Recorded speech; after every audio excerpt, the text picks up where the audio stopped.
and I'm going to go to share, and that one there will do. Yeah, I chose this lovely image because it's kind of says something for me about the way I see the world working, in the sense that there is often in, you might say, daily life, things have a pattern, but when we start thinking about that bigger picture, like what we were talking about on Friday, it can seem very disordered, chaotic and everything.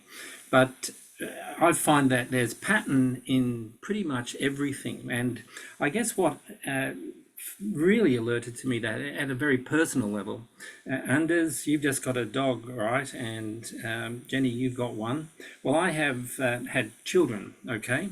And it's kind of like having a dog. You take them out for a walk and things like that. And I was walking with my youngest son when he was about 3 or 4 years old at night, and the stars burn brightly here where we are. And he was looking up at the stars, and he said, "Why are there all those patterns up there?" And of course, I wanted to give him a kind of scientific answer, but it really struck me that he was seeing patterns as a very young child. And this is, I think, what human beings do. It's one of our, you might say, our gifts, but certainly it's something we do, is we see patterns in things. So when we're seeing the world around us and we're asking questions like those philosophical questions we were asking on Friday, it's about, actually, for me, it's about finding a way through, a way of reading patterns that is meaningful, that are also enabling as opposed to disabling.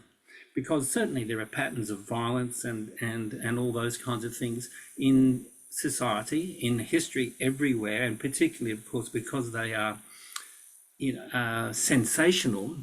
Patterns of violence tend to often capture people's interests more than patterns of domestic harmony and rural bliss and the balances that always seem to accompany, but don't get as much attention, great civilizations and great societies.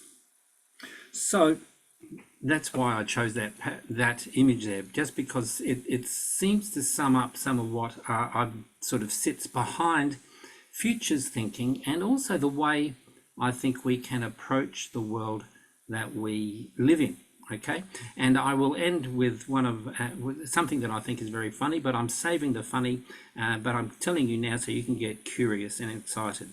And as I said at the beginning of this session, some of you were coming in, the PowerPoint is actually up already on Canvas, because you might want to follow along and make notes about the PowerPoint as you go. Okay, so let's keep moving. So I want to suggest that open futures is the kind of futures that we are working with, and in a governance and sustainability context, that means allowing for certain processes to become the driving processes in a context that until now you may not have considered, or may not have been considered newsworthy by your the people that employ you, let's say a council or a commune in Sweden. But open futures can make people uncomfortable, of course, but they are necessary when a given future is seen as the only future. This is really problematic. Hegemonic power colonizes our imaginations. I'm going to talk a bit more about imagination in a moment. So hegemonic power also fills the future with a single possible and legitimate social expression. And this is the sort of thing that we see all around us. In my world, hegemonic power often is linked to the very large corporations, the mining corporations and so on in Australia. For you, just think about maybe the way Swedish forestry has colonized the imaginations of the general public, at least. I don't know what you all think about it, but certainly you've got a monocultural forest there that is taken to be natural but isn't actually totally artificial. Governance needs to work with uncertainty, as this allows for resilience, okay, in the face of complexity and vulnerability. But what does that mean? Well, we need tools, don't we? We need to include many voices, which is what we were talking about the other day, and perspectives to generate a tolerance for difference and for tensions. So the example that I gave you on Friday, I'm coming back to it, is that very short case study number 2 from the Futures Thinking and Strategic Foresight in Action Global South document, both of which, the short and the long, are now available for you on Canvas if you haven't seen them. Okay, so essentially, if you do a breakdown of how they approached that case study, they looked at leadership, they looked at collaboration, they engaged in collaborative work, they came up with contextual insights that they actually framed as local but highly relevant to the local context. They were keen to emphasize inclusive participation. They also were keen to make sure that there was a systemic, as opposed to systems. They wanted to talk about it as systemic foresight capacity. And then they came back to, well, the so what's, the evidence-based adaptation that they were talking about. And the report ended with the following statement. I think it ended with it, but certainly it came towards the end. That many indigenous practices have long embodied long-term thinking, drawing on worldviews that reflect principles of natural cycles, reciprocity within ecosystems, and intergenerational responsibility, the kind of stuff that we've already been discussing. While referred to using different names, they share a similar intent to that of strategic foresight, which is to anticipate future possibilities and ensure the resilience and well-being of future generations, underpinned by the holistic understanding of sustainability, right? So we've got, an interesting template, you could say, and one of the reasons why I gave you that was because I know that you're all working on collaborative and collective projects, and that the way forward for you is to design something probably similar in many respects to what we were looking at there. Okay, so now I want to move into some of the a way of, I guess, making that clear. I think I'm going to minimize you, but that means if somebody puts their hand up, you have to yell at me because I won't be able to see you. I'm trying to see the screen at the same time. So I want to talk now about the research journey, right? So a research journey is really what their little case study describes. They looked at they mapped the context, and that was what we were talking about with the futures triangle last week, and environmental scanning and so on. We need a powerful question, a question that can disrupt, okay?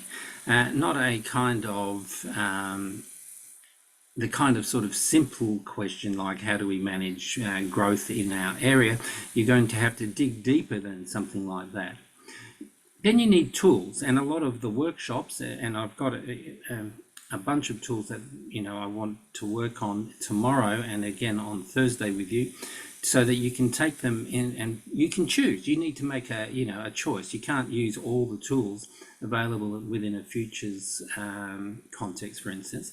And you've also been given other tools from Neil and Sana and Max and whoever else. So it's up to you. But I want to obviously provide you with some tools. We're going to talk about tools in a bit in this lecture as well. And then, of course, you're going to apply the tools. You're going to do something with them, right? And then what do you observe? So you're going to report on that. So let's say 3 of you are in a group.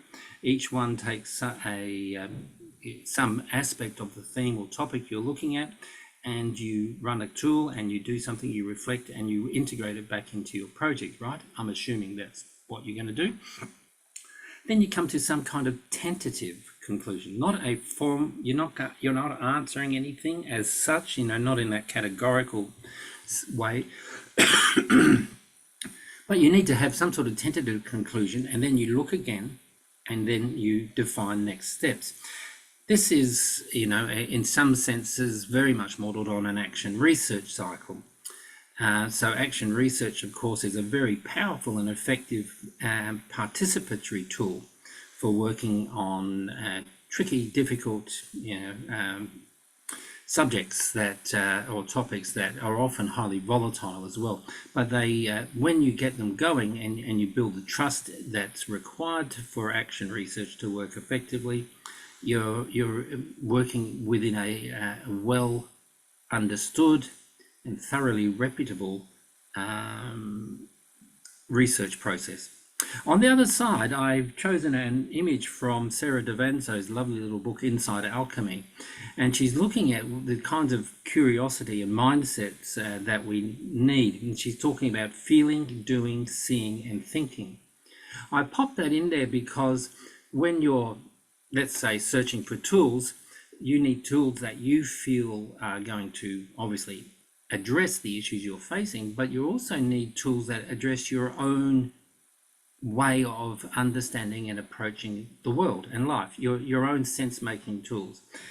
Sarah, and I put a little talk up, I interviewed her a few months ago now for a course that I run called Futures 101, and I put it up for you on the Canvas site because I think you might enjoy this, because I'm going to use another image from Sarah's book a bit later.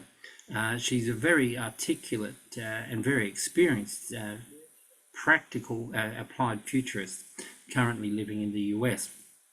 But she says, look, feeling is one way of doing things. Doing is you actually apply and you do. You think about it and you see it.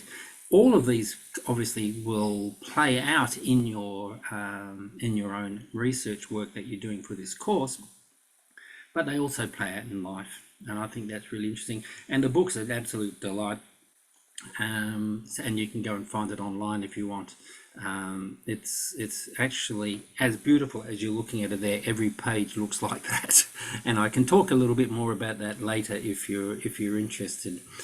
But right now I want to keep on moving, because last week I was talking to you about the work of Roman Krishnarik, right?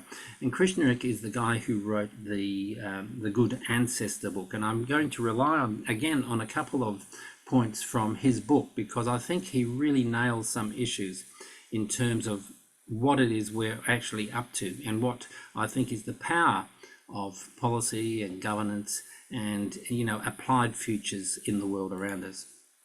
So he talked about cathedral building, for instance, which is the investment in deep time, being able to think across generations, knowing that, let's say you plant an oak tree, an acorn, and you'll never sit in the shade of that oak tree, because of course it takes a few hundred years to mature. So he says, look, this is the way he opens up his book, actually. Very first chapter, first page almost, well, it's page 3, but it's the first page of the book. He says, we are the inheritors of gifts from the past. And because I'm a historian, I totally relish that acknowledgement that, we're not living in a permanent present. We're actually harvesting the good and the bad from the past.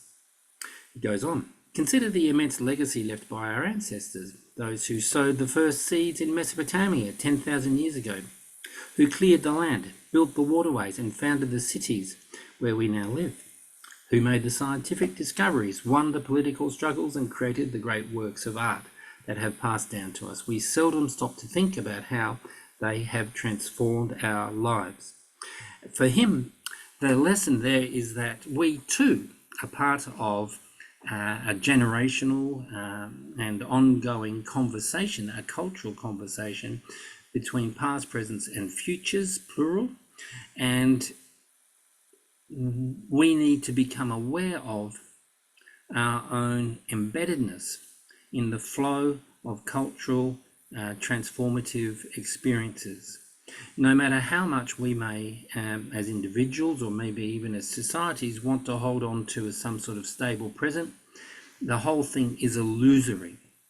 Now, we talked quite a bit about time at the beginning of the workshop, and when I came across this in Roman Krishnarik's book, I thought, I've got to share this with you, just because it's about our temporal horizons, right?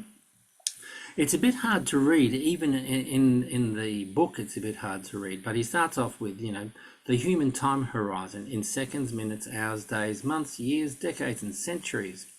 On the left, we have public life, so it's the quiz show, it's the stock markets at the seconds. At the minutes, it's how long do we wait at the traffic lights or 24/7 news. Then we go to opening hours and parking meters and so on at the hours level, daily newspapers at the day level, quarterly reporting and so on, and fashion and fads and so on. Then years, trade negotiations and Olympic Games. See, you can see how it's working. And then, of course, get right out to centuries, cathedral building. He puts it at the very top. Okay, that's where we're thinking now, not about, short-term cycles. A lot of his argument in the book is really for long-termism and long-term thinking. On the other side, where our personal lives are, it's texting, one-click buying, emailing at the minute level, at the hour level, work shifts and so on. At the daily level, postage and weekly shops and so on. At the monthly level, school terms and pregnancies and diet, years, college degrees, career plans and so on.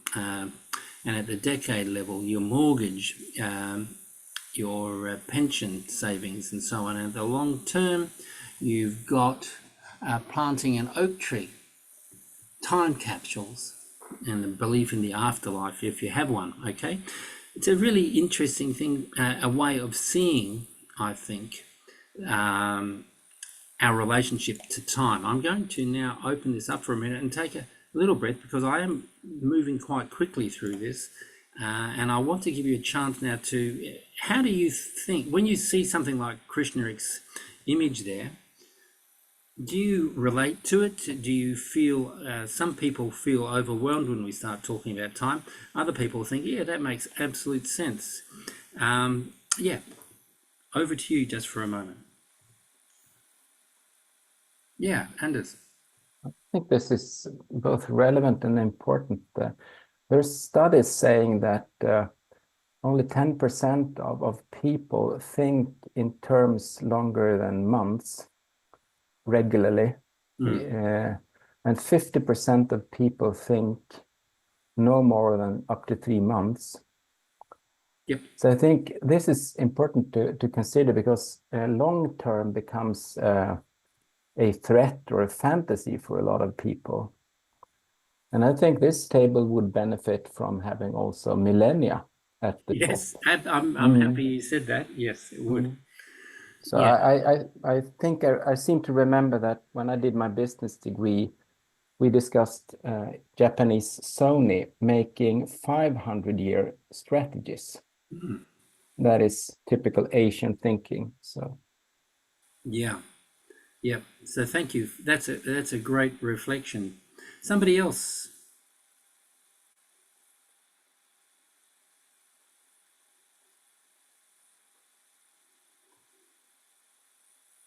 Yeah, Jenny, please.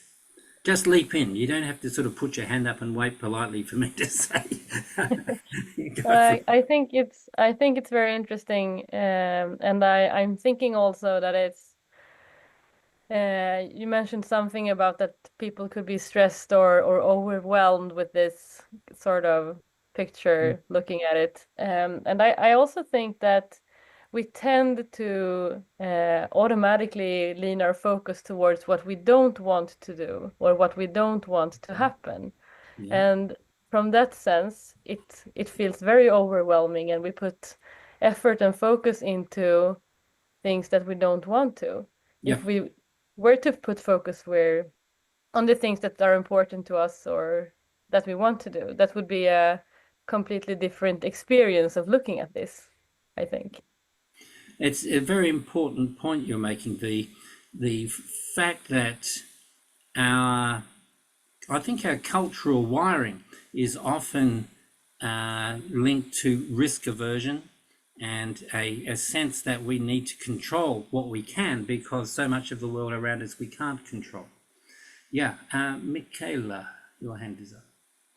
Thank you. I think maybe similar to what Jenny says, I'm thinking that it's very like from day to day basis, like it's not constant how I see time, I guess. Like if I have, I don't know, if I have a bad day, if I'm anxious, that would completely shift in how I see time. Maybe then it's very scary to think about something in the future, for instance. Or, you know, if you have a day where you feel inspired by something that you may have heard or seen, you maybe think it's amazing to think about all the possibilities in the future. So it's like, yeah, it's, I don't know how to say it, not only, yeah, it's different depending on the feelings you have, Yeah. yeah, things going on in the body, I think, and mind. So it's not constant. Absolutely, and that's you may remember on, I think it was on Friday, I talked about my dance or my movement between futures thinking and futures feeling. That there is very much a, what if you're being philosophical, it's phenomenological. It's locked in the body.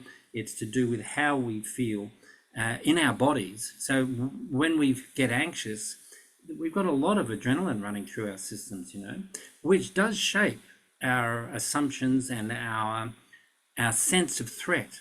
And of course, the threat can be anywhere. It doesn't. We often don't actually think there's actually a grizzly bear or a wolf outside the door, or some madman with an axe or something. It's not focused in that sense. So I think that's a very interesting point you're making, Michaela.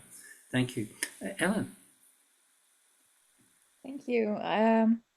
No, what comes to my mind is the fact, like you mentioned, retirement or yeah, like planning for the long-term future, make sure I have a good life as a senior, and versus to live in the moment, to acknowledge that I don't even know if I'll wake up tomorrow.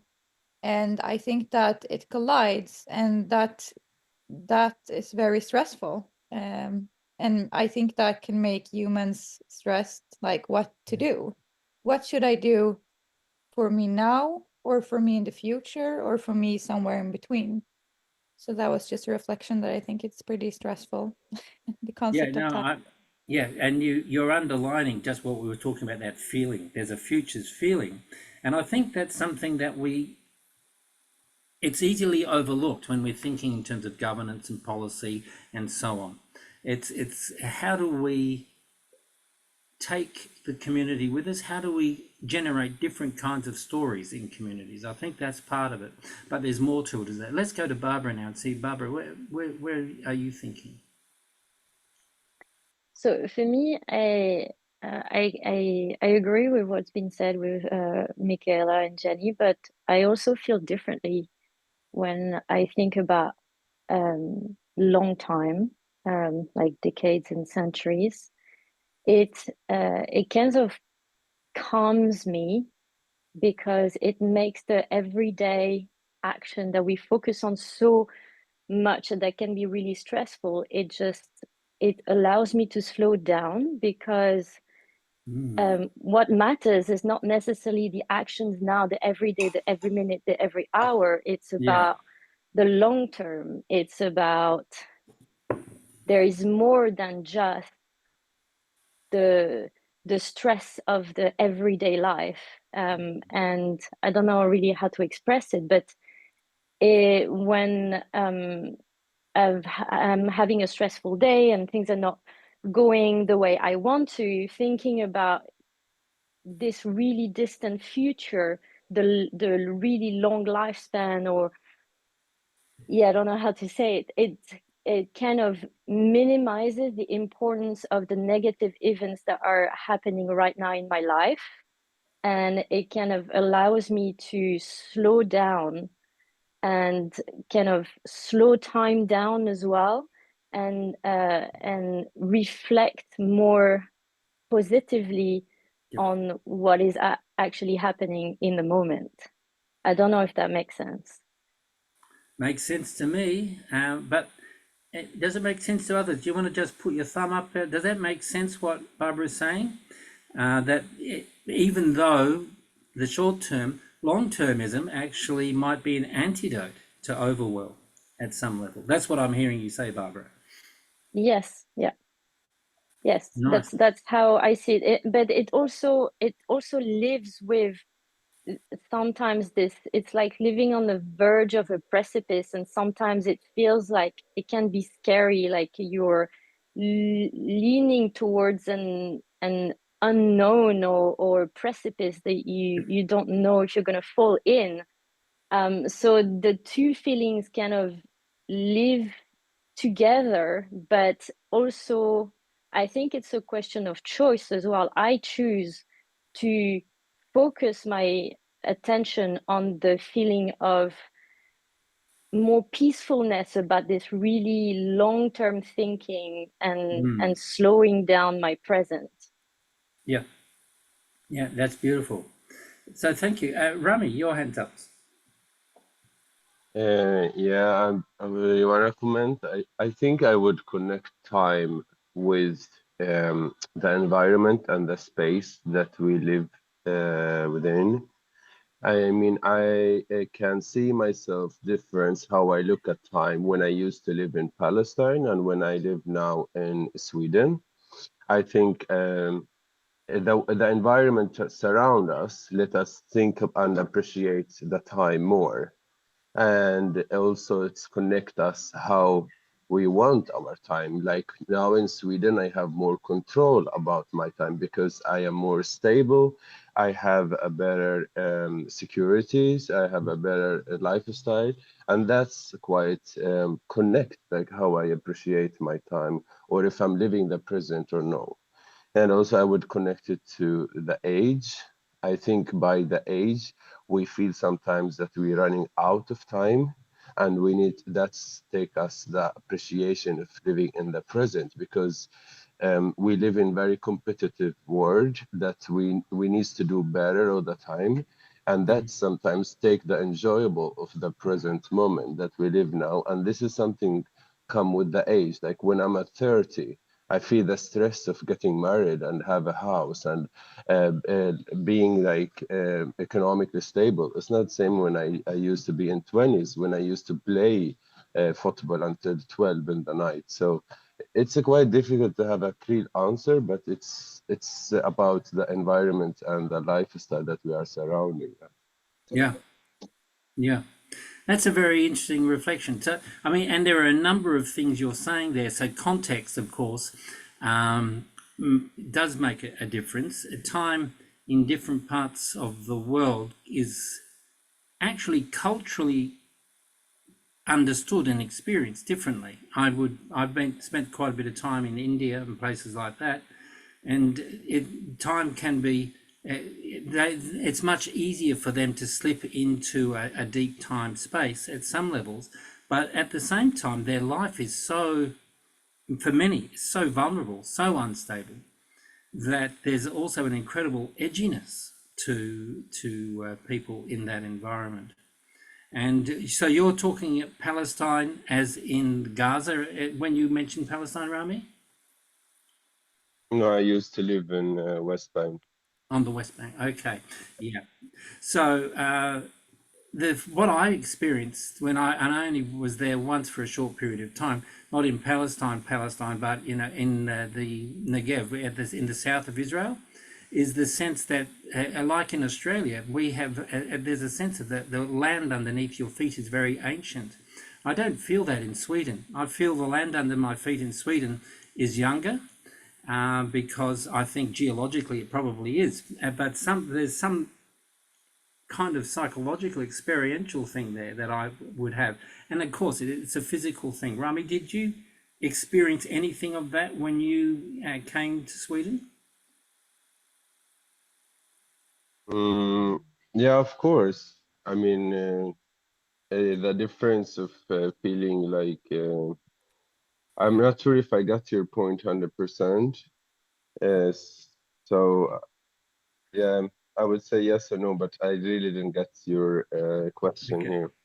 My question is the feeling of the environment around us, the physical, the natural world, actually does carry a time ticking clock as well. In Australia, the land is very, very old, and you can feel that. But I also felt it in when I was in Israel, and down in that southern area, I could feel how old that land was under my feet. And whereas New Zealand is a place, no one's probably been there, right? But if you were, it's a very, very new piece of land. It's you know, it's just come out of the ocean in the last 10, 15 million years, which in geological terms is the blinking of an eye. That's what I was talking about, Rami, is that feeling of the land itself. Yeah, I definitely agree. I mean, like we born and live, and land is the main topic in our life. As a Palestinian, also as the people live in Israel, and also like we have one of the oldest cities in the world, which is Jericho, and it Wow. itself going there, it show you the history and the time itself. And I do agree. You feel blessing that you live in this kind of history and all this. Yeah, the land connection, and that's a part of our resilience as a Palestinian, I think somehow. So yeah, Yeah. No, my mind rushes immediately to Jericho, and I have so many because I'm a history nerd. But I'll stop, take a deep breath. Anya? Yeah, I don't know. I had one point, I guess. But then I think it's so interesting what the rest of you said that I don't know if it's still relevant. But I was thinking about time horizons, that there can be plural time horizons. Like, for example, time on Earth is one thing. And if you believe in, for example, heaven or hell, that is kind of a parallel time. Yep. So it's not, it could possibly reduce the importance of long time scales on Earth Yep. if you believe in another parallel existence. Yeah. But I'm not religious myself, so I'm happy to be. You can be a physicist though, and physicists are really big on time, so it's Yeah. perfectly fine. Yeah, but I was also thinking that this is just something that came to mind now, that I think that time is perceived differently. And I cannot, I mean, I've thought about this a long time between the north and the south of different countries. Like in the north and the south of Sweden, I would say time is different. I lived in the north of Norway, and I would say that was very different from the south of Norway. Yeah. I lived in the south of Spain, and I think it's very different from the north of Spain. So I think I don't know how that works because it's just, like countries and made up, well, sometimes geographical areas, but also sometimes just made up boundaries. But yeah, I think it can vary a lot within a country as well, like how you perceive time and how you relate to Yeah. both time and distances, I would say. Yeah. Yeah. No, it's a beautiful reflection, and I, having been to both north and south of Spain, I can recognise that. But also in Australia, in the tropics, where there's some really tropics, everything's slower. Speed goes with temperate climates more. I think, and just by and large, our bodies respond differently, and you end up generating different kinds of lifestyles as a result. I think these reflections have been really useful. And just before I move on from this slide, I might suggest that we do something as a short little experiment. I'm looking at my screen here, right? And I'm going to work from the bottom up. One, are you there? I'm just going to check so that everybody is actually there. So I want to suggest that, how many of you know your grandparents or your great-grandparents? Do you know all their names? Do you know where they were born and where they lived and so on?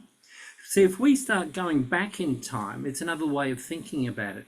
So let's say one is a person who was born, we're making this up one, in the year 2000, now living in the year 2025.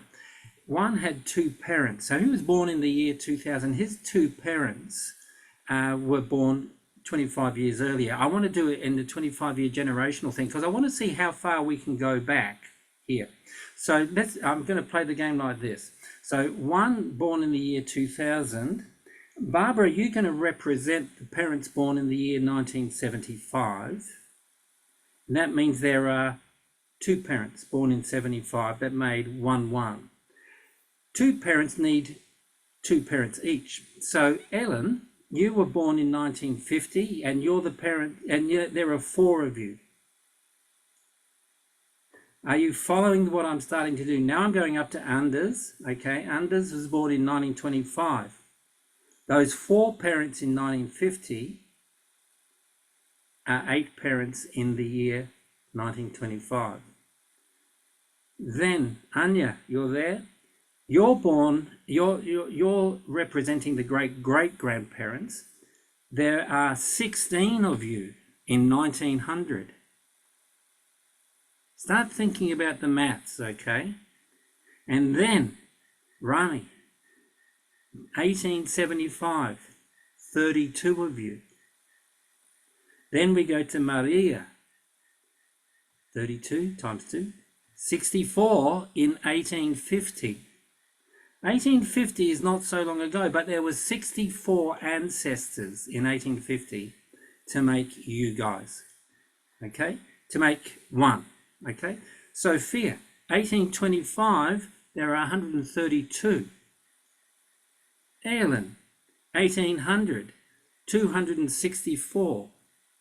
1800, 2 centuries ago, 264. Michaela, 500 and what is it? 30. I'm forgetting my maths now.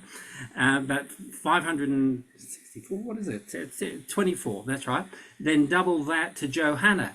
In 1750, Johanna, there were 1,024. That's a kilobyte, right? That's so.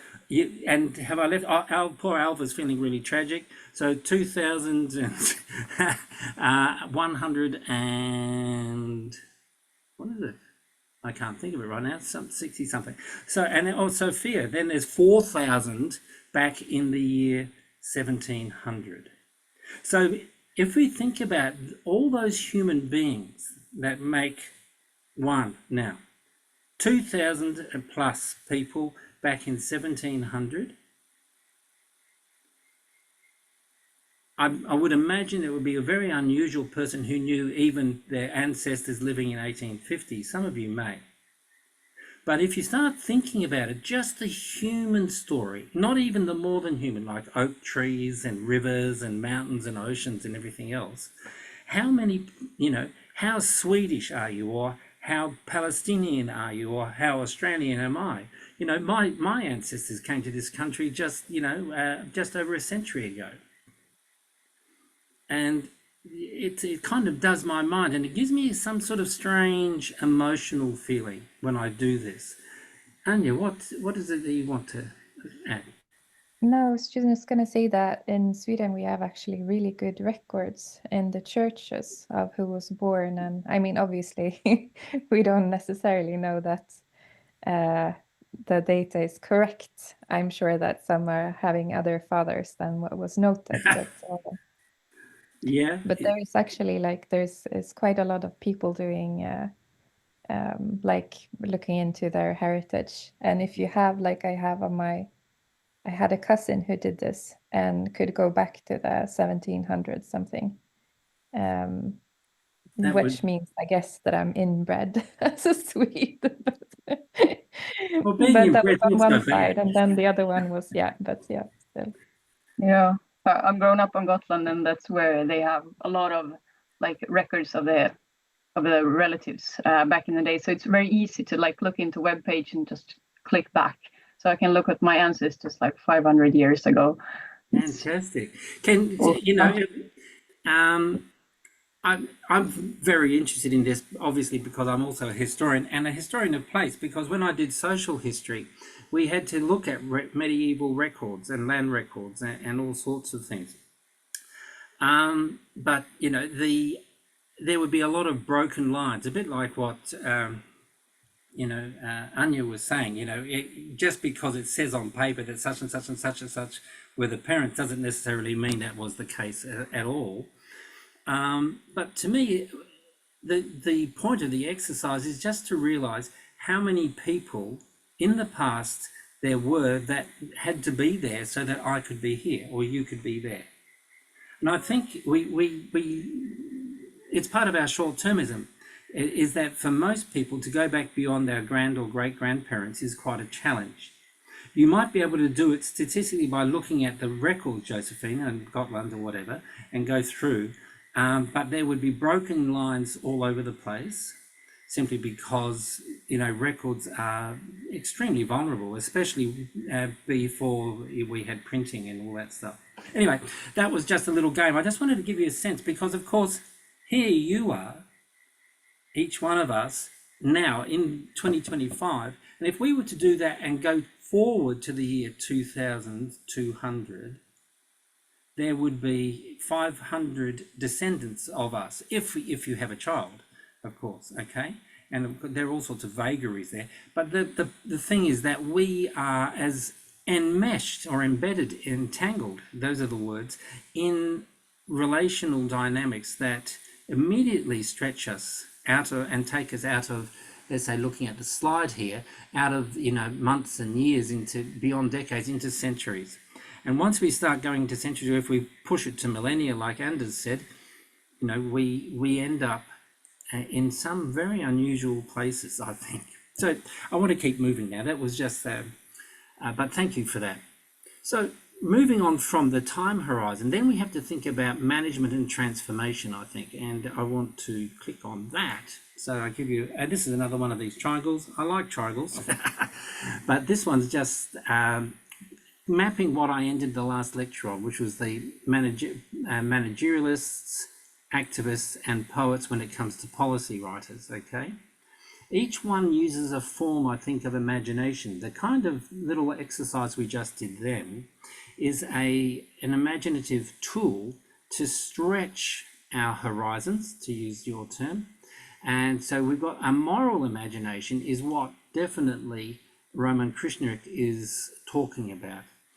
Activists, people who are actually working to change the world, are thinking in different ways, and they're often organizing themselves in disruptive ways. This is the David Graeber sort of space. And so we have a disruptive imagination where, oh, I can imagine a world beyond capitalism or after capitalism, to take Andy Hines' term, Anders. You know, we can, and when I start imagining that, what sort of things start appearing and what does it make strange or problematic in my current present? Whereas a managerialist, if they're pure managerialists, and I don't think many people truly are, they're using a bureaucratic imagination. Each one is context bound. And in my next slide, I'll talk about, one of the key drivers of that is the way culture reinforces or enforces, you might say, certain forms of memory and certain forms of logic. But the imagination, for me, is a tool, it's both a tool of understanding and also for creating. And it brings up this question of curiosity, okay, as an invitation to explore and test and play and reconfigure and all the other things that curiosity does. And because we were talking about feeling and futures feeling, or I was, because to me it's something that's increasingly occupying my own thinking, and you could say my imagination, I want to share with you my thinking around what I call the future senses. So the future senses are cultural senses as opposed to the physical. So we have sight, sound, taste, smell, touch, as you know, our physical senses. And some years ago I was asked by actually a very influential futures elder, who's now 91 or something, and he's still alive and active, very interesting man. He'd asked me and a number of others to reflect on the way we approach our teaching and thinking in future spaces. And I suggested I use 5 elements that I'm aware of in my own pedagogy, you could say. One is memory, looking at, I guess, culture as a data set. Like I say there, this is our database and sets the limits for what we can imagine and aspire to. Memory is very, very important in my thinking, and it really challenges me to constantly be remembering, and that's a term that's used by African American scholars actually, that to remember or to remember who you were culturally, and to look at the way African culture has informed Anglo-American culture and Latino culture and so on, and how they mutually reinforce one another in different ways. And when we've got memory as a sense, it's to memory that we turn when we start imagining futures. It draws on memory. This foresight draws on memory and how we think about anticipation, planning, strategizing, and imagining, and so on. So, having been born in bureaucratic worlds, most of us, I would say, were probably born in a hospital, not at home, for instance. We are immediately born into an institution, into a bureaucracy, a bureaucratic institution, as opposed to a native or folk institution, for instance. So we are immediately being conditioned. So our memories are being shaped, and they inform our ability to foresee. One of the key things about futures work is that we are seeking to destabilize memory and open up, you might say, memories that have been suppressed, sidelined, and so on. Culture is a vast sea of possibilities, but we often tend to reduce culture to quite simple and, I guess, manageable units. And, you know, that comes at a cost. It also stabilizes us in the present, but that stability, or that loss of freedom, you might say, cultural freedom, comes at a cost, especially when we're facing complex situations like climate change and the rise of social fear and so on. When we've got memory and foresight happening, then there's voice. It's our sense of what we can achieve within our context, and that's of course determined by memory and foresight. When we start experiencing our ability to make a difference in the world, or we start pushing at the limits that we seem to have unconsciously accepted, we start to feel an excitement. It can be anxiety, but it often takes the form of optimism. If you find that you can actually start making positive, proactive changes in your world, even at a small level, you start feeling that your capacity to manage and interact with our world is increasing, and that makes us optimistic, and we need optimism. There's a very interesting book. It's been around for quite a long time. I saw, Anders, I don't know whether you, how closely you follow Andy Hines, but he was talking about the book on hope. I think it was Strategic Hope, which was written by this amazing woman, Susan, what's his surname? Can't think. Did you see that, Anders? It was, Andy just posted it last week, and I've had the book on my shelf for a long time. Yeah, I'm not thinking about it right now, so I can't pull up the title. No, I missed it. So. You missed it, okay. Anyway, it was really cool, because just about a year and a half ago, I was waving this book around at a number of people in a number of contexts with my students and so on as well, because she actually does a really good analysis of how hope is something that constantly gets renewed. Hope, of course, is like optimism. It's renewed regularly in our social fabric, only to be challenged by fear and risk and pessimism. So there's this ongoing tug of war, you could say. And finally, and this is where I'm actually going to land the lecture in when we do finish it, I want to talk about this yearning, which is kind of what Rachel was talking about on Friday when she asked me about this spiritual stuff and everything. For me, yearning is this calling of life. And so that paper that I've shared with you, Time's Calling, is a way that temporality, being a conscious being in time, actually gets expressed through our yearning to explore, to keep expanding our horizons. It's also behind why Egyptians built pyramids and, Cambodians built Angkor Wat, and, the Indian Rajas built the Taj Mahal, and of course why we built the Empire State Building or whatever. That there is this constant energizing within culture to express itself and to push limits. It's also the reason why we had the Industrial Revolution and why we now have these major climate problems and so on. That there's a yearning to break through the barriers that limit us. And you know, this is just my map, but I thought, especially after Friday's discussion, that I should share it with you. I don't push it here. Each one of these is deserving of a full lecture in itself, if not a course in itself. I keep on rediscovering and touching on things in those 5 categories.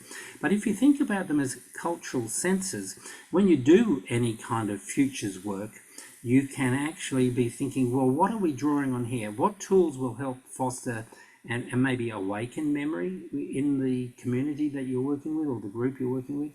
How is that memory then informing foresight? And how do we grow voice? You know, where do we act? One of the things we'll look at a little bit in this class, and more so tomorrow, is this tool called causal layered analysis. And each layer has its own voice, its own way of expressing, and that leads to optimism and yearning. So that's just my, it's like a side thought bubble. And that leads us into this bit of fun. I just wanted to give you some fun because this is quite I think quite an abstract and philosophical thing, and still you start applying it. And which of course is a wonderful thing to do, but we don't have time right now. But I wanted to share this with you. Sarah Davanzo, she's the lady I cited earlier. This comes from her little book, and she's playing around with the periodic table. Now, I'm assuming that most of you in high school met the periodic table, right? Jenny, did you meet the periodic table? Or Ellen?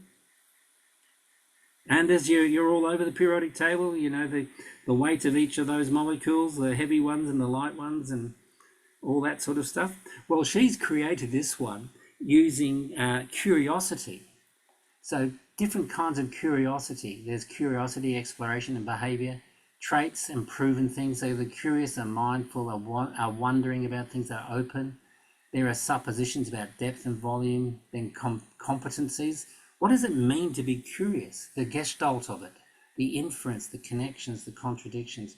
I've just put this up here to make you curious, but also to give you something to play with. It's kind of like a little, here's a treat, guys. I've interviewed this lady, Sarah Davanzo, and as I said, I put the interview up on your Canvas site for you, just to have a listen, to see how she thinks, because we discussed the whole focus of that talk is how she sort of ended up producing this book and what her goals were with it. But for me, every form is an opportunity for thinking. And as I said to you on Friday, every tool is a narrative engine. It kind of produces different ways that you can create narrative. So the futures triangle with its push of the past and the pull of the pull of the future and the weight of the past, push of the present. When you've got that, you've got a way of helping people start to tell their stories, which are more conscious. One of the things about futures work is that it fosters consciousness, self-consciousness, awareness, okay? So this is, we could spend a lot of time on it, but I'm not going to right now. We might come back to it at the end of the lecture because I just think it's, for me, it's fun, but it's also really useful. I think if you start thinking about how do you get curiosity working, what is the role of network and metaphor? And then what about, just hanging in there? You know the story of the guy Mendeleev who created the periodic table in the 1860s or 70s? Anybody heard that story? Looking at you, those of you whom I can see. No, gosh, what's happening with education nowadays? Good old Mendeleev. he's this mad chemist type guy, Russian, sitting around, and they're doing the math and all this stuff on the different elements of the periodic table. They didn't have the table then, and he'd been working on it consistently for well over a decade or so. And the story is, and I have no reason to disbelieve it because I've seen it in too many different places, independent of one another, that he actually was sitting after a hard day's work in the laboratory or wherever it was, in front of the fire, and he dozed off, and he actually dreamed or saw in his mind the periodic table. And then he woke up and went and wrote it down, and then found the maths that actually supported that.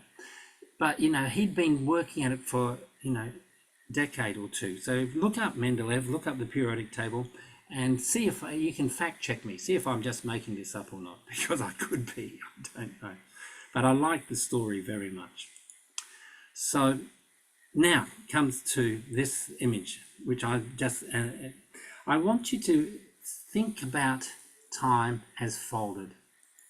We were talking quite a bit about this on at the beginning of Friday's class, when we got stuck into this question of temporality and so on. This comes out of work that I was doing in Singapore about 14 years ago, when I was based there for a period of time.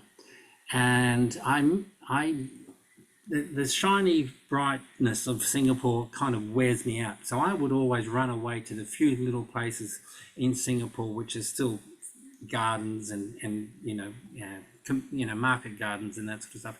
And I found this community out there who worked with a kiln.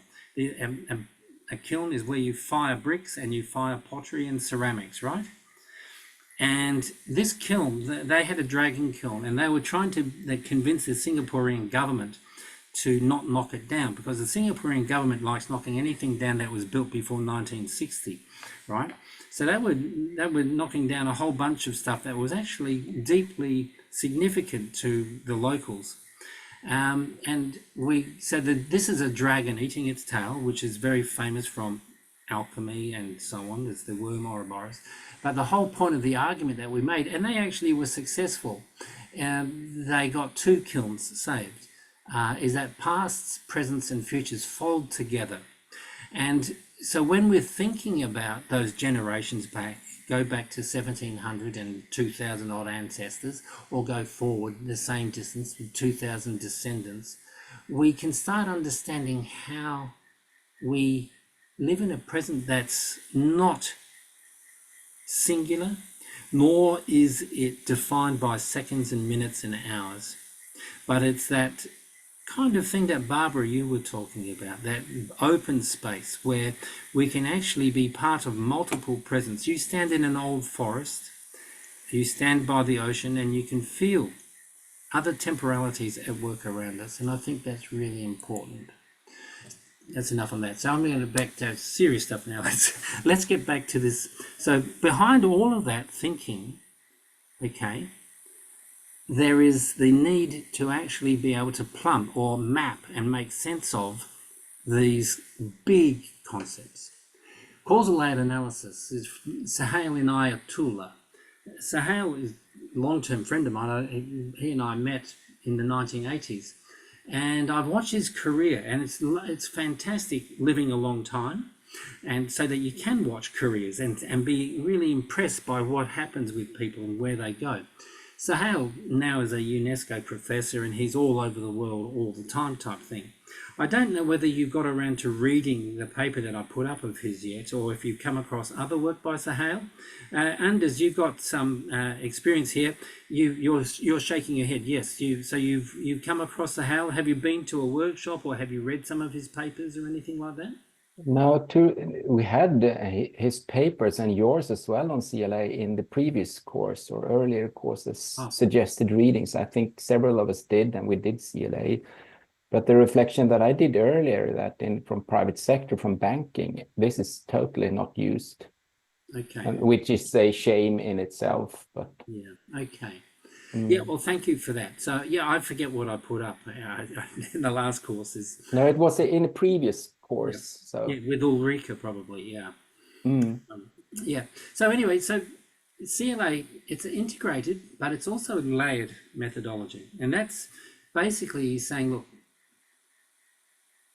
reality is multiple, that there is the day-to-day, hour-to-hour, second-by-second type day, but there's also deeper realities. There's a systems reality. Systems think in 3 to 5 to 10 years, sort of cycles and so on. Then there's the worldview. Worldviews, take thousands of years to evolve and decades, if not centuries, to change. And then beneath that is the myth and the metaphor.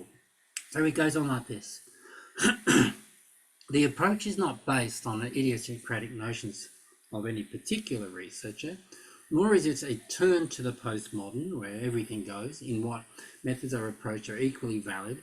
Hierarchy is not lost. You've got litany, system, worldview, and myth. And vertical gaze still remains. In other words, we can see the world in planes, but it challenges power over others and divorces hierarchy from its feudal and traditional modes. In other words, it's not kind of like a Maslowian pyramid, for instance, the pyramid of needs, for instance. It's not like that. This eclecticism is not merely a version of pragmatic empiricism, do whatever works. How myth, worldview, and social contexts create particular litany problems remains foundational. So if we take a litany problem, let's say something very simple like oil. We're going to run out of oil, guys. Did anybody tell you that? Michaela, did you know we're going to run out of oil soon? That sort of thing. And of course, there are lots of stuff in the news about it. But then there are systems. Now, our system, the system we inhabit, is addicted to oil, big time. It's like being on ice or crack or something. It's very hard to shift from that addiction, and people don't want to. Okay, so at the systems level, you got that. Then at the worldview level, we need that. Basically, it's driven by a concept of progress that's linked to certain economic assumptions about the way reality works. And the myth metaphor level would be something like, the goose that laid the golden egg was nature, and so the golden egg is the oil. It was packed away 100 million years ago in the swamps of the Permian or the Jurassic or whenever, and now we're using that as fuel. So that's a very simple way of looking at that, and then we can move to this. So what I'd like you to do is to grab a pencil and paper, or do it on your laptop or whatever. We're going to quickly run through a CLA. We're going to walk you through it right now, okay, as a test run. And tomorrow we will do more in this space. So the first question that I'm going to ask you then is so you've got to think of it as an issue. I said oil then. You can maybe use the topic that you're using for your research project for this course. Anyway, I want you to do this. Wrong way. What do you hear about this in the news and the media? Do you hear anything? Maybe you're doing something really offbeat that doesn't make the media news, and then you have to think about other spaces that this issue gets talked about or discussed. Okay, so make a few notes. For oil, it might be to do with the price of oil, volatile markets, the geopolitics of oil, and so on. These are the sorts of things that appear in the newspaper. Social media of different kinds. What might appear on good old Elon's X. So when you've got that, you make just a few things. This is not comprehensive in any way. What do you do? Who do you look to, in order to fix or blame or address this matter? So we can blame big business, or we can look to policy writers in the EU to create policies that relate to carbon sequestration and managing oil consumption and shifting us to renewables, blah, blah,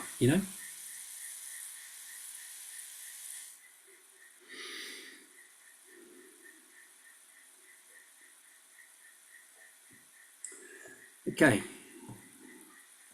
What assumptions about the world are at work here? Positive, negative, open, closed. This is your worldviews. So what assumptions about how does the world work? The world runs on oil. Can you think of, plastics? Nearly everything that we've got around us. I'm looking around my room.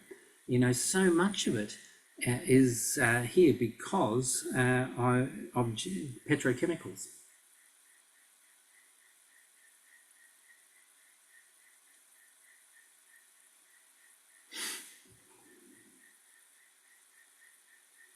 And then finally, is there a story, a myth, metaphor, like I gave you the goose with the golden egg relating to nature laying the golden egg of oil, that you can link it to? It's an anchor that sums it up somehow.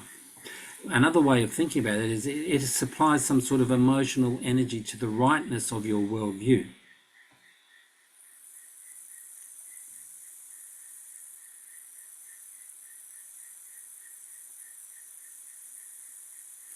So these questions are the way in which I approach CLA. I talk about, sometimes I use the busy world. Litany is the busy world. Then you've got the systemic world. It's the structural world of institutions and laws. Then you've got the cultural world of worldview. Very much like what we looked at in the first lecture. And then, of course, beneath that, there's the subjective, there's the myth metaphor that drives these things. That's the CLA, and we're going to spend more time working with that tomorrow. But if you got that list that Anders said that you had from the previous course, go and have a look at it, or just type in causal layered analysis as a Google search, and you'll be deluged with stuff. It amazes me how much material is now in that place. But I want to ask some of you, just before we move on, I'll just keep an eye on that time. Yeah, that's okay. How did you find that an easy exercise to do? I know I rushed you, I apologise, but we'll get more time tomorrow. Some of you have done it before. I know Anders and a few others probably have done it before a few times. Was it easy? Was it hard? What did it raise for you? Was it easy to make litany statements but hard to think about the worldview, for instance, or whatever? Ellen, what about you? How was it for you? I'm going to pick on people now because you're all looking very polite. You mean me? Yeah. Okay. Yeah, I've done it before, so I managed to do it, but otherwise it would be very fast. Yeah, so generally would have much more time. Yeah, I mean, it was a quick and dirty CLA, one might say. But I really like CLA actually. You do? Really Okay, so in yes. what way has it appealed to you? What is it about this method that you liked? Because it forces you to think about what are the assumptions that we live, the things that we never think about otherwise, that we just assume and we don't even think that they are there. So, but it's so important for everything that we do. We live in a narrative, we live in a discourse, and we never challenge it. And you can't really get real change until you challenge it. So, yeah, I really love it actually. Yeah, I've had so much fun with CLA in so many different times over the years. Yeah, it's a very rich and it's very flexible. You can do all sorts of things with it. Hands are popping up, so let's Maria. Yes, thank you. I think that was mentioned maybe in a previous class, but I find it challenging to work with CLA and, for example, today by myself. I feel like there needs to be discussion around it, so you have different perspectives, because I know that whatever I come up with is just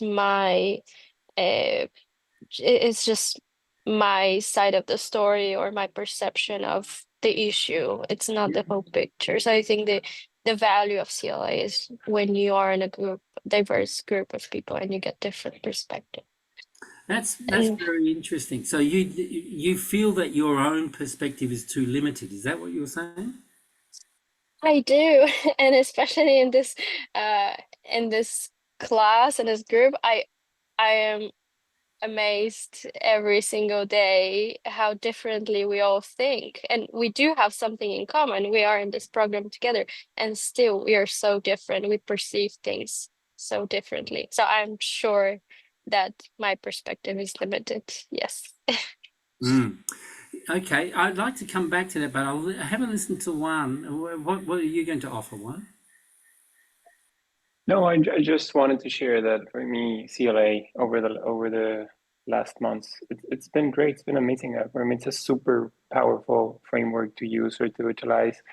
I read casually this book over the few last months, which is called The Myths That Gave Us Traumas. That is like a social reflection and a critic regarded to Mexico. And it analyzes like 5 huge myths around the country that make us as Mexicans to be surrounded with fears. And the first one is colonization, and how really Mexicans run and have so many traumas around this myth, and saying that Aztecs and Mayan would have been so great, but then Spanish people came and they conquered us and they killed us and everybody, blah, blah, blah. And what the book is saying, that actually what gave Mexico its culture, its food, its everything, what's actually this blending between colonization. And then I realized so many things, and it was so clear for me, the CLA analysis, and how nowadays politics and politicians uses this so much, and it's super powerful because it really gets into the people's bones, and it's, for me, it's one tool that we can really use in order to get change in towards sustainability, because it drives people. Like you see it also, and as another example, in the United States, how powerful it can be, CLA, and how can influence or even manipulate people. Like, I don't know, for example, with the American Dream or with the Manifest Destiny, and it's really powerful. It's been, for me, super interesting, and I think it's an amazing tool to use. And I've seen in political discourses, recent political discourses, how CLA it's used and implemented to use and manipulate people. It's amazing. Yeah, yeah. Well, thank you for that. And yeah, I think when you get a sense, I think what you're saying in one level is that you've got a confidence in applying it, and then the kickback is that you then realize how we're being manipulated, or how myths and metaphors actually shape the I guess the political discourses, the economic discourses, even the environmental discourses. Eden. What does the myth of Eden mean?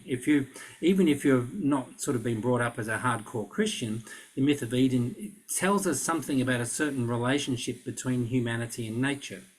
Okay, so these are really powerful things. So I'm hearing that in what you're saying, Juan, which is great. Anya. Yeah, as always, I was thinking of saying one thing, but I really agree with everything that Juan said. It's really important to recognize that the stories and metaphors that we're using are also a product of who is in charge. And that just by offering different stories or metaphors, we can really expand the way we're thinking. Yeah.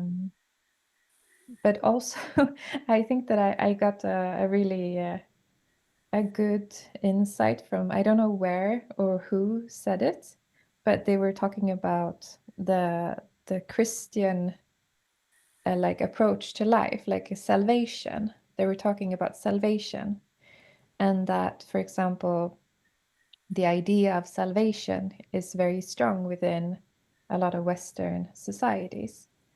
And for example, sometimes it's transferred to the that a good relationship is that would be the salvation of things. Or sometimes I think within the climate debate or climate, I don't know what to call it. I think that, for example, the idea of that the technique, technical solutions will save us. And even in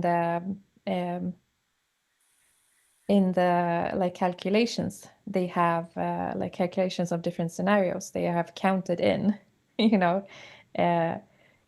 that some kind of technical solutions will be in use. Yeah. That are not actually existing yet, or not in the scale that would be needed.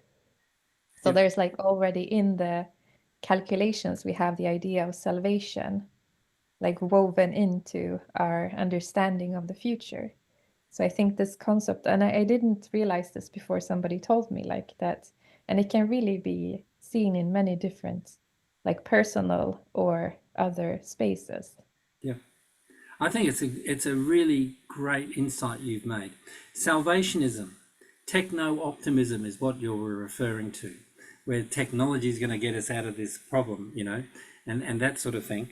But it's also, as you said, built it very much into a Christian worldview, which basically is saying that there's an escape route. There's always an escape hatch in there that we will be able to access. I'm trying to think of the name of, there's a Christian movement in the rapture people in America, where, you know, everything's going to go bad. Most of us who are really bad like me, who don't go to church and all that sort of stuff, we're going to go to hell, and the rapture is going to be everybody's taken off this planet before it goes to hell. Have you heard of that? It's called the rapture, and to me that's sort of, that's the salvationism on steroids, Anya. That's that's probably, you can't raise it much more than that. And of course the other thing about that, it brings in this kind of moral self-righteousness that, you know, and I've, as I think I told you last week, I've been vegetarian for years, but, you know, vegetarians can be a pain in the ass.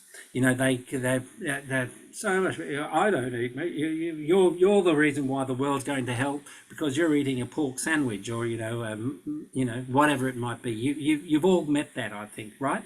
And it's really offensive. I think it's really offensive that there's this kind of weird Christian morality that comes through in being more pure, or I will never fly anywhere because, you know, that's the carbon thing, and I'm going to walk from here to, when I come to you guys in Sweden, I'm going to walk all the way just to make sure that I don't use up any you know, the carbon footprint stuff. Anyway, that's me sort of starting to rant a little bit, Anya, but yeah, I really like what you were saying there. So Michaela.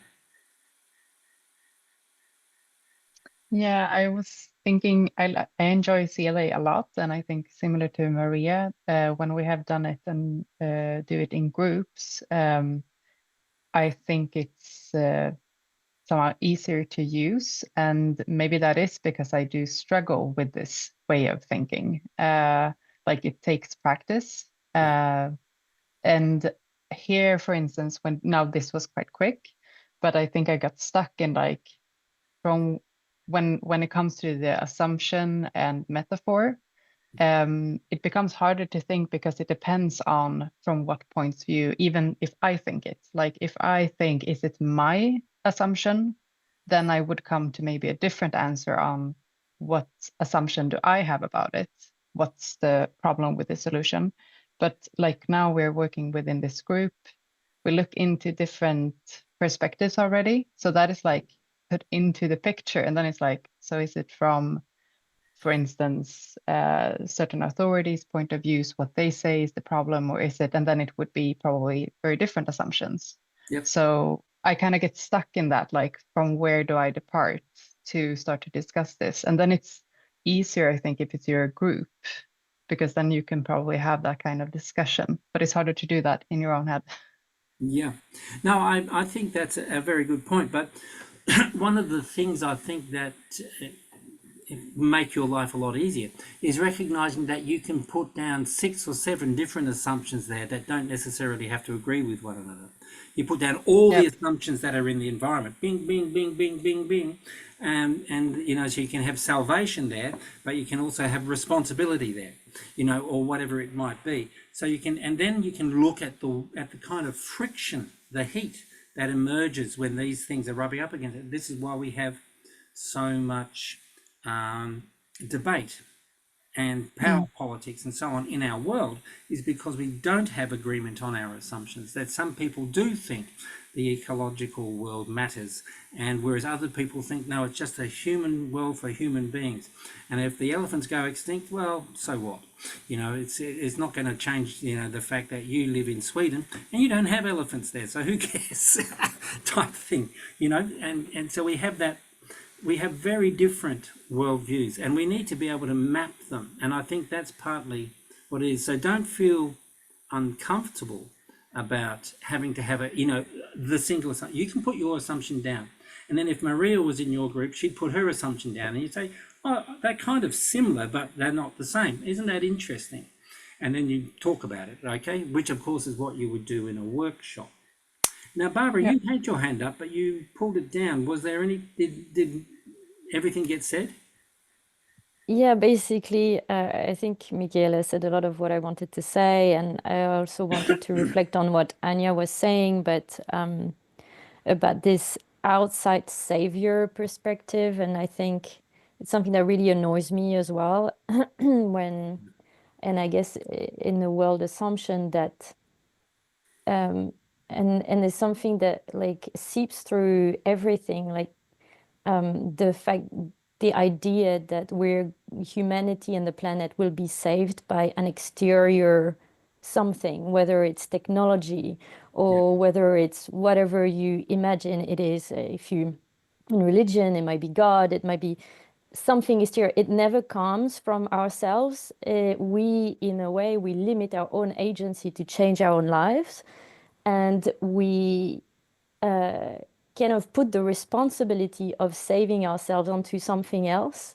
Yeah. And these days, it's a lot about technology. Technology will save us. And maybe technology will be part of the solution, but I think that the backbone of the solution is us. It has to come within ourselves.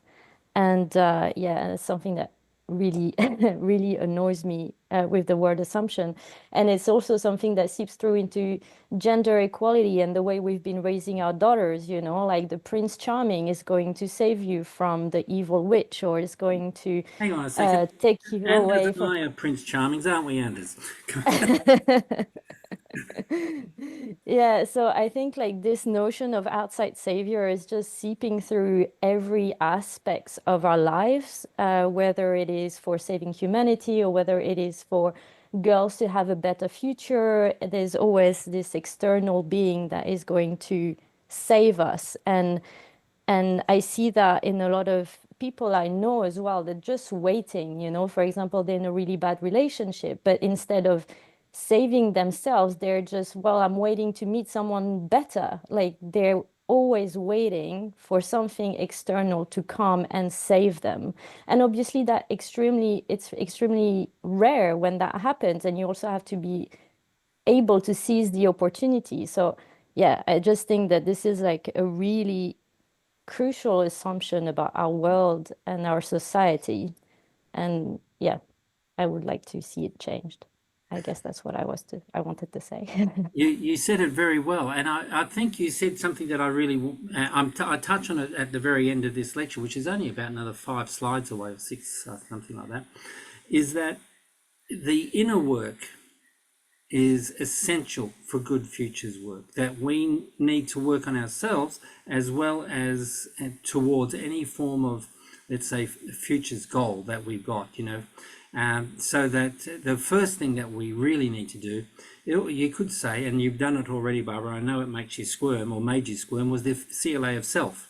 You know, that we start looking at, okay, hang on a second, Maria, this is where you can go. You can do a CLA of just you doing you. What's your litany? Oh, I've got to go to work again, or, you know, my boyfriend's this, or, you know, the state's doing that, or whatever it is. What's the system? And that's where the girls and the boys and this sort of Prince Charming stuff sits at one level, you know, the male, female, dichotomy, gender, all that. But a whole bunch of other stuff to do with economics, ethnicity, and age. You know, the generational stuff is a really big issue. So, and then what's the assumptions about that? Well, you know, mum brought me up and I was always the princess, you know, but as a princess, you're starting to feel more like Cinderella than the princess, you know, out sweeping out the kitchen and cleaning it. And then what's your myth metaphor? And so to go to pick up on that, that's the kind of inner work that we can do. And I have to tell you that whenever I have a PhD student come along, one of the things that I ask them to do is a CLA of self, and also a CLA on their own research assumptions. What is it they're trying to achieve? Why are you doing what you're doing? To think about it in terms of, is it for a job or is it for personal pleasure, curiosity, and so on. And it's a really, it's tough. It's tough because it forces us to look at ourselves in ways that we've been able to just gloss over. We just go through life, and and you think you're neurotic, or you think you're X, Y, or Z, and we've all got our neuroses. I think you've got to have a few neuroses. It's like having a new puppy in the house, which Anders has got. There's neurosis is running around your legs, and you're falling over it sometimes, and it's barking and yapping at 2 a.m. and wants attention. That's what a good neurosis does. But we can also have we can play with the neurosis via CLA. That might sound a little bit silly to you, but I'm meaning it. So Alva, you've put your hand up. So, and then I should get back to my lecture, right? So I've got a few more slides to go through. Yeah, I was curious on your view on like the context for CLA. Do you think that it's suitable to make a CLA like in every room, or does it come with requirements on the group, or like is it worth to try in every room, or do you see that it has limitations, or yeah? I think the answer is kind of like yes and no, Alva. To me, it's I'm nearly always in my own mind doing a CLA while I'm working with people. It could be with students in a class, or it could be, as a proper workshop. But it comes to the point where my goal would be for people to be able to re-script their own narratives, to re-engage with their own narratives, to see them more clearly as constructs which enable in some respects, but also disable in others, so that then they can become creative in terms of crafting new scenarios for their own preferred futures. CLA is a stepping stone to scenario building. It's a it's a stepping stone to self-knowledge and reflection, both as a community. So Maria, you're thinking that you need a community to do this. At one level, you're right, but you can also do CLAs as a taxonomy. So you can take 10 policy documents and you can go through them and find the litany, you can find the systems, you can find the worldviews, assumptions that underpin carbon farming. I'm saying that because Sana, whom I think you had in a lecture just last week or the week before, she did that for her PhD. She actually analysed a bunch of policy documents and then, well, what are the myth metaphors that are here? Sometimes you have to find a myth metaphor because, of course, a policy document is not going to necessarily talk about Cinderella, for instance, or anything, but it's at the same time you can say there's a poor man, rich man thing going on here, or however it might be. So Alva, I would say that you do the environmental scan, you do the context, you do some thinking about deep time with the people, and given the amount of time you've got with them, given the kind of outcomes that they want, because they've come to you because they need certain support in achieving goals, then you might introduce CLA. Now, the paper that I've shared with you, which was led by Carolyn Osborne, we talk about CLA by stealth. So you can use CLA without using CLA, in a sense. You can ask the kind of questions that I asked there, and people can create it. And then you can say, oh, and look, we've got a CLA here, and this is what it looks like, and this is how you can use it. So, because sometimes people get caught up on the method and so, why is it called litany? Why isn't it called something else? Or, and they get very intellectual about it in a way that slows them down in responding. Whereas if you're just asking, who do you look for to fix the problem? They will, if you're working with a community of people, they'll say, oh, the local councillor, the garbage person, or, it could be a neighbourhood thing. So they'll be very good at identifying who are the actors in doing that. So I think that, but the point is that once you've got, a really robust sense of a couple of the myth metaphors, that's when you would turn to what Anders touched on the other day, which was the scenario archetypes, the kind of archetypes that are always on offer in a culture. We have an archetype which is business as usual. We have one that's about collapse. Everything, all the Hollywood movies are about collapse archetypes usually, or the utopian archetype. We transcend and we all go to heaven. The salvation archetype that whoever it was talking about, and so on. So we have about 4. The other one is a kind of limited archetype, the kind of what I think of as the vegan archetype, where you have to pull everything and you have to go like that, and you're not allowed to do too much of certain things. So there's a controlled archetype. I'm going to bring in the archetype stuff tomorrow, and so that you've got, and I'll give you a few models. There are about maybe really only 6 or 7 archetypes, but I'm going to give you a number of them that you can play with if you want to generate scenarios and theorize them. Because scenarios have been really thought about a lot in the last decade, no, 2 decades, 3 decades, actually back to the 1990s. There's a lot of very interesting theoretical work on scenario work, but you can't just pull a scenario out of the air. You actually have to do this CLA sort of work to get there. Did that help, Alva? Is that sort of... Yeah, I think it's a really good idea to kind of use it as like a facilitator structure rather than using a terminology to the group. Yeah. To just think of the different layers. Yeah, that's a good idea.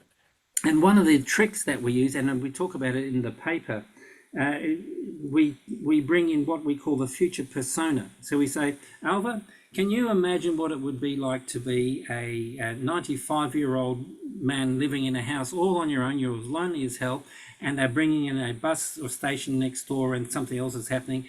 Put yourself into that position and imagine their future and their aspirations, so that psychologically, and then you can use the future persona to work their way through a CLA from their perspective. So then we're shifting the lens a lot. Or it could be you're a single mum with 3 kids, or you're an administrator working in a school, and they're suddenly cutting the number of teachers down and the classroom numbers are going up.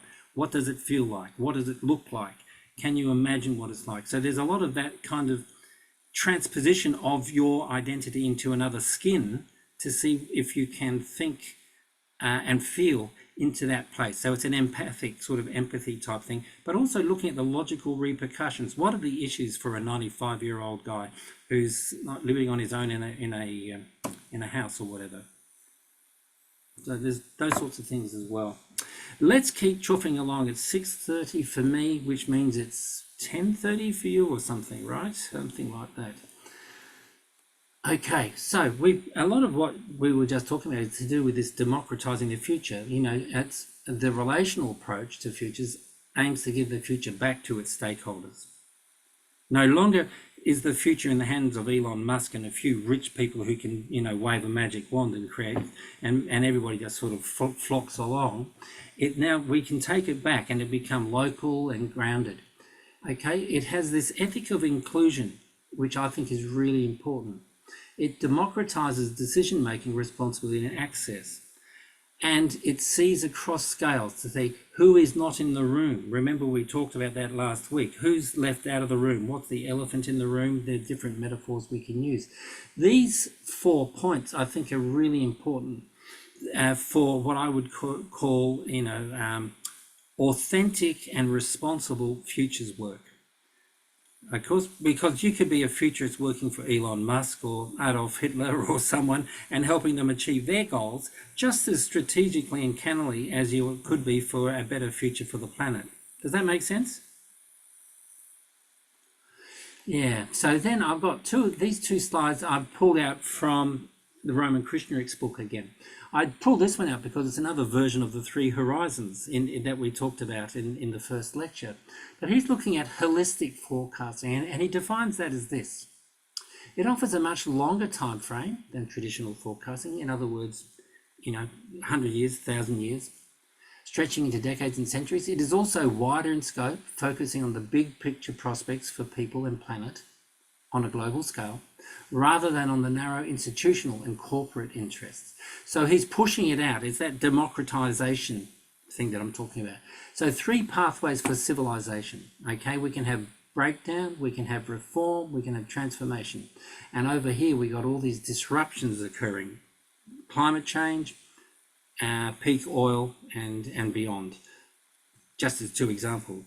But it could be water, it could be political instabilities, growing authoritarianism, and so on. Each one of these creates tensions in our world which can lead to these three outcomes. And of course, if you think about it, these three outcomes are three of the scenario archetypes that I just mentioned. And as you recognize them, breakdown is the end of the world. Reform is the stable. Is Jim Data's one of the disciplined society where we all have to be vegetarians or something because you're told to, not because you want to. Here's the transformation is the one where something happens and everything flips to a new reality. It was a bit like the difference between being alive in 1800 to being alive in 1900, that there's major disruptions occurred for people across Europe, for instance. I'm going to leave the colonized world out at the moment, for us to get to a point where Europeans felt comfortable about exploiting the rest of the world, okay, and so on. But there was a major transformation, and history is full of these, but it's also full of the reform and the breakdown models as well. They are all seeds for, archetypes for future scenarios. But then he also offers us this one. He says what we need is a transcendent goal. So he's got these transcendent goals list over here.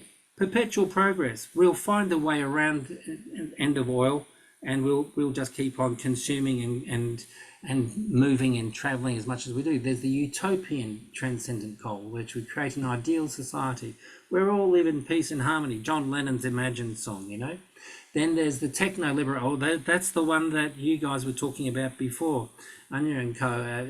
About this technological salvationism. Okay, that's that one. Or survival mode. This is Rambo out to think of whoever your hero is, out surviving in the bush, fighting off all the bad guys, and just basically our civilization will survive at the cost of a lot of others. Or one planet thriving, meet the needs of all current and future people, and I would say other more than human, within the means of a flourishing planet.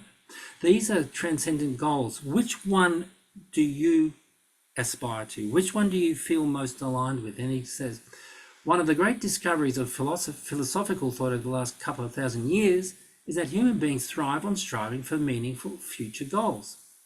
We thrive. Which one would you opt for? And to me, that's a really interesting question. It's one we don't have time necessarily to answer or address now. But I'm not very keen on survival mode, for instance. It's not on the top of my list, and progress is unrealistic. What do you think about utopia? Create an ideal society based on political, economic, and religious beliefs? Maybe. I don't know. Maybe we'll all become happy vegetarians. All do yoga, meditate, and we'll all live in a loving harmony. I think this is the one for me. But anyway, I'll let you play with those. These are all in his book. It's a really good book. Has anybody looked at The Good Ancestor? You're shaking your head, Anders. You've looked at it? You know the book? No. Okay. It's a very easy book to read, very accessible. And it's full of these rich ideas, and he always backs his ideas up with examples from history or society or whatever. He's a very good researcher, philosopher. So I am on I've got about 4 more slides to go, so I'm going to quickly move through them. This is just Frank Spencer. Ralph, Anders, if you've followed Andy Hines, you might well be aware of Frank Spencer. He runs the TFSX. It's a futures teaching course, but it's also a podcast and so on online. He just writes beautifully, and he writes about this hospicing modernity, futurity, sorry. That's, in other words, the future is sick.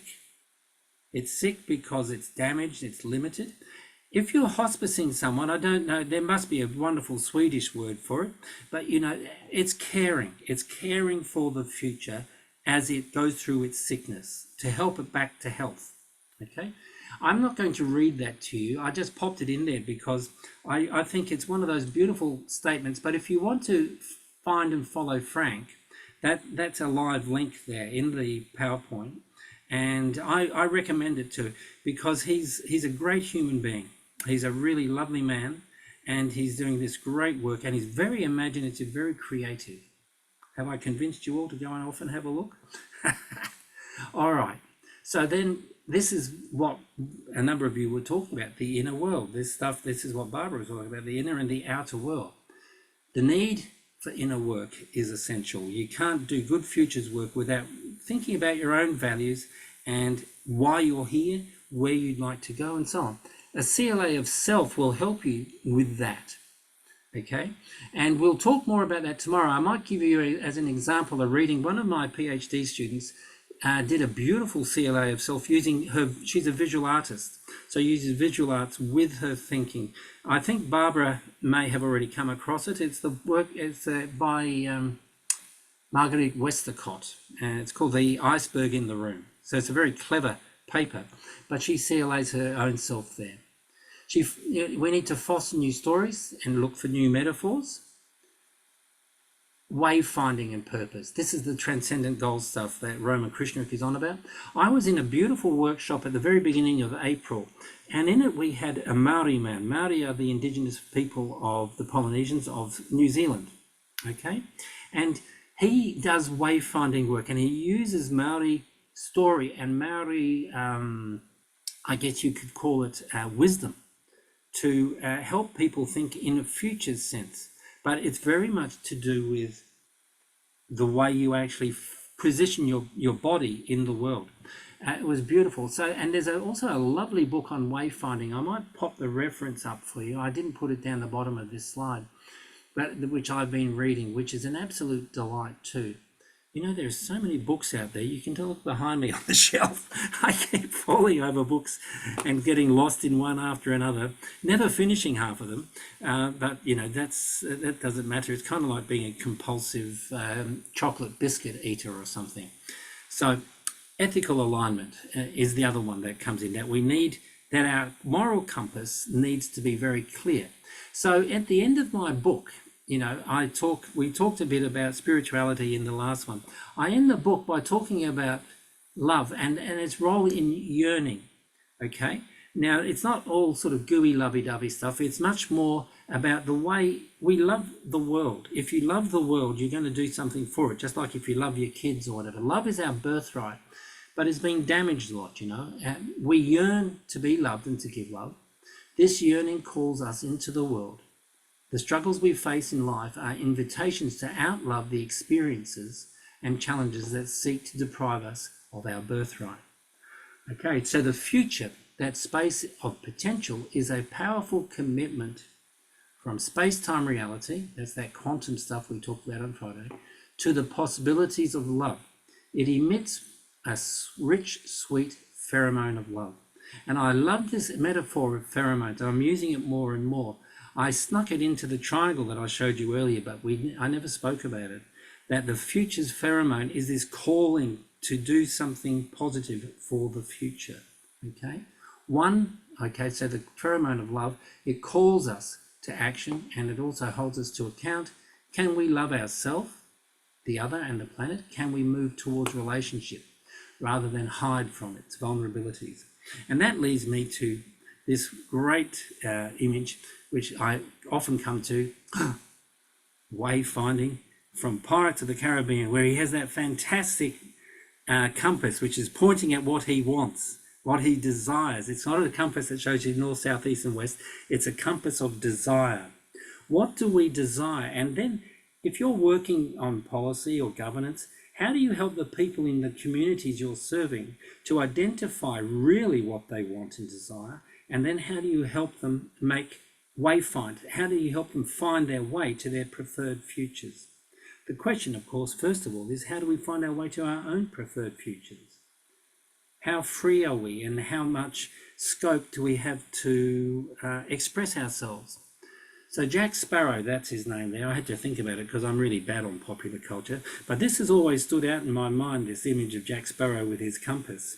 And I think it's just a great metaphor for finishing up a little lecture for you guys on the future stuff that I do and I care about.